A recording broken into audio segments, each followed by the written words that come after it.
மகாத்மா காந்தி அவர்கள் சுதந்திர போராட்டத்துக்காக நிறைய ஊரில் வந்து பிரச்சாரம் பேசுகிறதுக்காக போகிறார். ஒரு ஊரில் கிட்டத்தட்ட சாயந்தரம் ஆரம்பித்த கூட்டம் 2 மணி நேரம் 2.5 மணி நேரமாக நடந்துகிட்டே இருக்குது. ஒரு 10 வயசு இருக்கிற ஒரு சிறுமி அவளுடைய தம்பி ஒருத்தனை 2 வயசு 1 வயசு இருக்கிற பையனை இடுப்பில் தூக்கி வச்சுக்கிட்டு நின்றுக்கிட்டே அந்த கூட்டத்தை கேட்டுகிட்டே இருக்கா 2.5 மணி நேரமாக. கூட்டம் முடிஞ்ச உடனே காந்திஜி அந்த பொண்ணை கூப்பிட்டியாமா, 2.5 மணி நேரமாக இவனை தூக்கி இடுப்பில் வச்சுக்கிட்டே இருந்தியே, உனக்கு சுமையா இல்லையா, உனக்கு கஷ்டமா இல்லையான்னு கேட்டார். அதுக்கு உடனே அந்த பொண்ணு சொன்னிச்சு, பாபுஜி இது சுமையா, இது பாரமா, இது என் தம்பி பாபுஜி அப்படின்னு சொல்லியிருக்கிறேன்.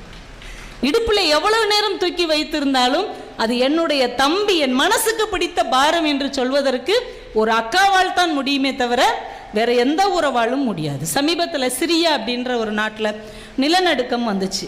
நம்ம எல்லாருமே பார்த்தோம், நிறைய பேர் அந்த இடிபாடுகளுக்கு இடையிலே இடிந்து நிறைய பேர் இறந்து போனாங்க.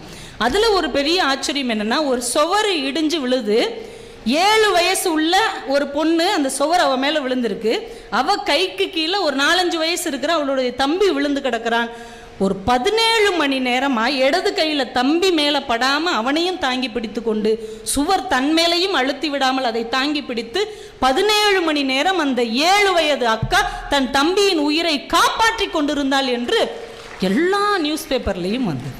என்னங்க எப்படிப்பட்ட உறவு! இன்னைக்கும் என் தம்பியை நான் தான் காப்பாற்றணும், எங்கள் அம்மா அப்பா பக்கத்தில் இல்லாத நேரத்தில் நான் தான் அவர்களை காப்பேன் என்று சொல்வதற்கு ஒரு உறவு இருக்கிறது என்றால் அது நம்ம கூட பிறந்த உறவாகத்தானங்க இருக்க முடியும். கோவை சரளான்னு ஒரு நடிகை இருக்கிறாங்க, நம்ம எல்லாருக்கும் பிடித்தமானவர்கள். மனோரமாவுக்கு அடுத்துன்னா அவங்க தான், அவங்களுக்கு அடுத்து இன்னும் யாருமே வரல அந்த இடத்துக்கு. அவங்க ஏதோ ஒரு தொலைக்காட்சிக்கு ஒரு தடவை பேட்டி கொடுக்குறாங்க. அப்போ அந்த நிருபர் கேட்குறாரு, மேடம் நீங்கள் ஏன் திருமணமே பண்ணிக்கல அப்படின்னு. அவங்க கல்யாணமே பண்ணிக்கல, கோவை சரளா மேடம். ஏன் நீங்கள் திருமணமே பண்ணிக்கல, இவ்வளவு பிரபலமான நடிகையாக இருக்கீங்க, பேர் புகழ் பணம் எல்லாம் சம்பாதிச்சிருப்பீங்களா? அவங்க சொன்னாங்க, எனக்கு வந்து 4 சகோதரிகள் 1 சகோதரன், நாங்கள் ரொம்ப கஷ்டப்பட்ட குடும்பம். நான் இந்த சினிமாவில் நடித்து சம்பாதிக்க ஆரம்பித்ததுக்கப்புறம் தான் எல்லார் குடும்பமும் கொஞ்சம் கொஞ்சமாக மேலே வந்தது.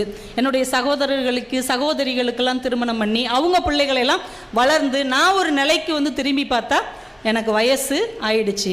இனிமே எனக்கு எதுக்கு கல்யாணம், என் சகோதரியின் பிள்ளைகள் தான் என் பிள்ளைகள் என்று நான் வாழ பழகி கொண்டேன் அப்படின்னு சொன்னாங்க.